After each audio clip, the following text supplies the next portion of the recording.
Ang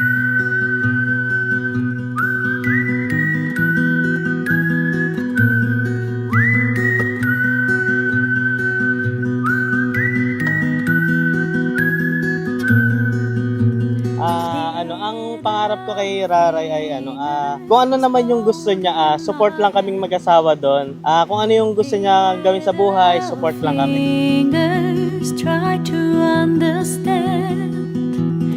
Feel the love that guides you everywhere. 'Cause with God's mercy you will sense the gift of life there. Magandang tanghali po sa ating lahat. So ako po yung lolo ni John Riley.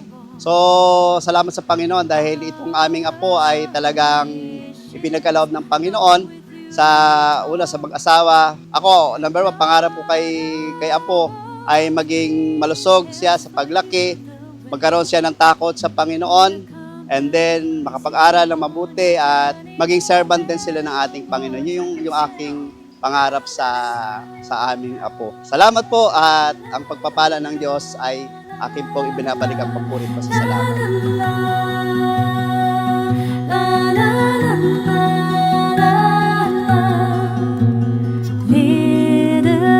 Sana ko, kahit kamukha ka ng tatay mo,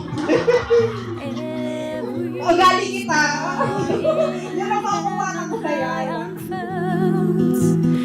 See this wonder reflecting your face. God will keep an eye on you, safe and warm with grace. La la la.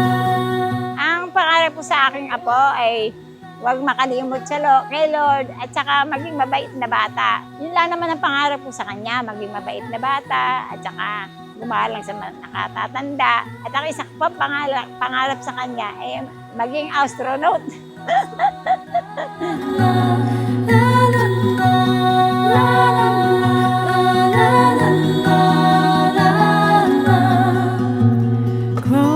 Siyempre po, lumaki siya na may takot kay Lord, nagdilingkod kay Lord. Kasi yung lolo niya, si Pastor Rene, pastor ng church yun. So, yun yung isa sa mga karakter na gusto naming makuha niya, yung pagkakaroon ng paglilingkod sa ating Panginoon Diyos. Forever be with you.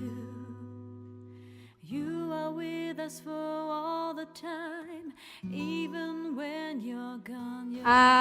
Pangarap ko po, ang gusto ko po sana sa kanya, kung ano yung gusto niya na maging, kasi hindi po namin nahadlangan kung ano man po yung maging pangarap niya someday.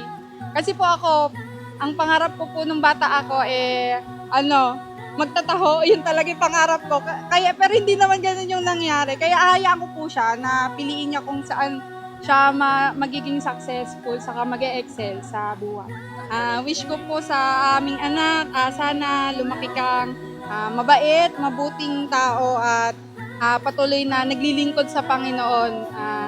Patuloy din yung kalakasang pisikal, maging yung future mo, ikaw na yung pipili kung ano man yung naisin mo sa buhay. So, suportahan ka namin ng dati mo.